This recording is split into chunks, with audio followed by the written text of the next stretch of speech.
General Qamar Javed Bajwa को France के एक शहर में थे, अपनी वाइफ के साथ कहीं बैठे थे, एक अफगान नागरिक आता है, बद्दी बद्दी गालियां देता है। अभी ऐसा क्यों हुआ, कैसे हुआ, इसके पीछे का इतिहास क्या है, मैं अगले 5-6 मिनट में आपको जनरल बाजवा के बारे में कुछ बताता हूं और पाकिस्तान में क्या हो रहा है और ऐसा क्यों हुआ यह बताता हूं। देखिए, यह बात सच है कि पाकिस्तानियों ने अफगानिस्तान में इंटरफियर कर, और यही बात वो कह रहा है कि आपकी वजह से हमारे मुल्क में जो एक बिल्कुल, जिस मुल्क में सुकून था, जिसमें सब कुछ था, आप लोगों की वजह से वहां पे आग लग गई।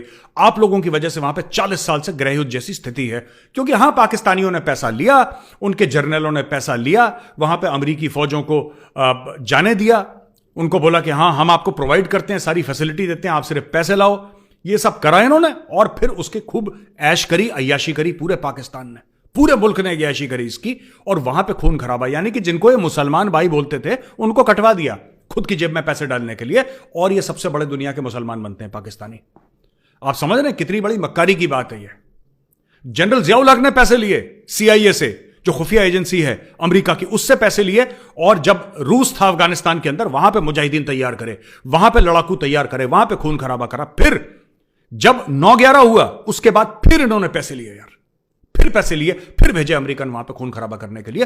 पाकिस्तान ने हर समय एक गंदे 2 टके के बिचौलिए जैसा व्यवहार करा है अफगानिस्तान के साथ, और यही वो अफगान नागरिक बाजवा से कह रहा है। तो सबसे पहले मैं आपको वीडियो नहीं दिखाऊंगा, उसमें गाली गलौच है, और बाकी पश्तो में है, पश्तो मुझे समझ में नहीं आती। अच्छा, गाली गलौच ऐसी है कि कुछ ऐसी गालियां दी हैं जो भारत, पाकिस्तान, अफगानिस्तान में कॉमन है, वो सब वीडियो आप देख चुके हैं, सिर्फ फोटोग्राफ आपको दिखा रहा हूं। ये क्या कह रहा है इनसे, ये क्या कह रहा है जनरल बाजवा से, पहले एक बात समझ लीजिए। ये जनरल बाजवा से कह रहा है कि जनरल साहब सुनो मेरी बात, आप क्या जनरल कमर जावेद बाजवा हो?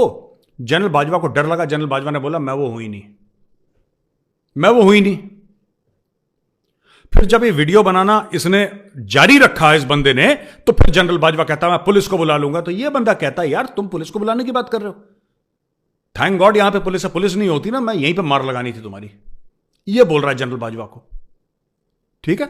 और ये जनरल बाजवा को और पूरा अफगानिस्तान, पाकिस्तान ने क्या करा इसके बारे में गंदी गंदी गालियां दे रहा। अच्छा, पाकिस्तानियों को भी ये नहीं पता, पाकिस्तानी भी सपोर्ट कर रहे हैं यार, पाकिस्तानी कह रहे हो मजा आ गया जी, मजा आ गया, टाइट कर दिया बिल्कुल जनरल बाजवा को, टाइट कर दिया, फौजी को टाइट कर दिया। अरे बेवकूफ, तुम्हारे मुल्क की फौज का सरबराह था वो 6 साल। पाकिस्तानियों, मैं तुमसे पूछता हूं, अपने 5 अभी जनरल आसिम मुनीर से पहले जो 5 आर्मी चीफ हैं उनकी लोकेशन बताओ। तुम कहते हो बड़ी अजीम कौम हो, तुम कहता है तुम्हारा मुल्क जो है, तुम कहते हो वो कलमा पल के बना है, तुम्हारे पास एटम बम है, लाल किले पे सब्ज हिलाली परचम लहराएंगे। लहराना बाद में, जो पहली लड़ाई होती है ना फौज की, वो इखलाक की होती है, वो लड़ाई तुम हार चुके हो।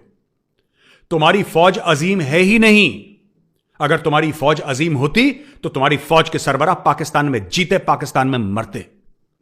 ऐसा नहीं कि जब तक फायदा चल रहा हो, जब तक बड़ी बड़ी गाड़ियां, घोड़े, लश्कर, गाजा बाजा सब तुम्हारे साथ हो, प्रोटोकॉल तुम्हारे साथ हो, तब तो तुम पाकिस्तान में हो। और जिस दिन ये सब हटा तो बोला चलो लंदन, चलो फ्रांस, चलो इटली, चलो फलाना, चलो डिमका। क्यों? कीड़े पड़े हैं पाकिस्तान में, बुरा लगता है पाकिस्तान में। हमारे जर्नलों के पास तुम्हारे जर्नलों जैसे अय्याशी के पैसे नहीं है, काला पैसा नहीं है उनके पास। 3-3 बेडरूम के फ्लैट में रहते हैं। मैंने जनरल बिपिन रावत का घर दिखाया था द चाणक्य डायलॉग्स में, जाके ऊपर देख सकते हैं आप लोग। सिंपल जिंदगी जीते हैं, इसलिए उनकी इज्जत है। जब हमारे आर्मी चीफ रिटायरमेंट के बाद जब सड़क पे चलते हैं ना, लोग आके उनके पैर छूते हैं, और तुम्हारे यहां उनके मुंह पे थूकते हैं। अजीम फौज है। अच्छा दोस्तों, तो ये तो हुआ पाकिस्तान का जनरल कमर जावेद बाजवा ने जो भी कुछ करा। और हमारे यहां ये सब नहीं होता। हमारे यहां 10 इख्तलाफात हों, हमारे यहां 10 प्रॉब्लम्स हों, और हैं 10 नहीं, हमारे यहां भारत में 1000 प्रॉब्लम्स हैं। लेकिन ये सब छिछोरी टुच्ची हरकतें नहीं होती भारत में, जैसे तुम लोगों क्या होती है, इसको गाली दे दी, इसको ये कर दिया, ये कर दिया, खुद एक दूसरे की जड़ें काटते हो, फिर कहते हो हिंदू और यहूदी की साजिश है। सोचना, जो मैंने अभी लफ्ज अभी बोले हैं, जो मैंने बयान करा है, इसके ऊपर सोचना जरा। और अगर थोड़ा सा भी जमीर बाकी है ना, तो अपनी फौज को बोलो कि कंटोनमेंट के अंदर रहे, सरहदों पर रहे, मुल्क की पॉलिटिक्स में दखलंदाजी करना बंद करे। इसका यही होता है इलाज फिर एंड में, कि पब्लिक आती है। वो अफगान क्यों आया था? अफगान इसलिए परेशान था क्योंकि तुम लोगों ने उसके बीवी बच्चों पे हमला करा है, उसके घर तोड़े हैं, इसलिए वो गालियां दे रहा है वहां पे।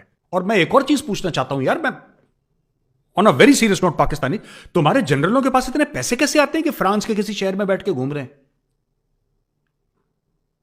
हमारा तो किसी के जनरल का कोई रिश्तेदार बाहर है या कोई किसी का बच्चा बाहर किसी मल्टीनेशनल कंपनी में काम कर रहा है, तो उसने बोला कि ठीक है पापा मम्मी मैं आपके लिए टिकट भेज रहा हूं, या जनरल साहब ने इकोनॉमी क्लास का टिकट खरीद लिया और 3 साल में एक बार आपके तो अय्याशियां कर रहे हैं, बाहर जाके घूम रहे हैं। पैसा कहां से आया जनरल बाजवा का? अजीम कौम कि फ्रांस में तुम्हारे जनरल अय्याशियां करते हैं। यह तुम्हारे कश्मीर की सच्चाई है। कश्मीर फतेह करेंगे। दिल में चोर है, जबान पे झूठ है, जहन में मक्कारी है, मुनाफकत है। कश्मीर फतेह करेंगे। 1 लाख की जंग तो तुम लोग बहुत पहले हार गए। ये थे इंडिया के मेजर गौरव आर्या। मैं इनको ज़्यादा पसंद नहीं करता, ना मैं इनकी वीडियोस ज़्यादा देखता हूँ। मोस्टली ये पाकिस्तान के अगेंस्ट कुछ ना कुछ जहर ही उगलते रहते हैं।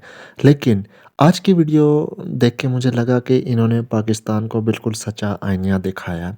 आप मुझे बताएं, इनमें से आपको कौन सी बात झूठ लगी है? क्या हमारे जर्नल अय्याश नहीं है? क्या ये नहीं होता कि पाकिस्तान में जब भी कोई जर्नल होता है तो वो यहाँ पे रहता है, जैसे वो रिटायर्ड होता है तो मुल्क के बाहर चला जाता है?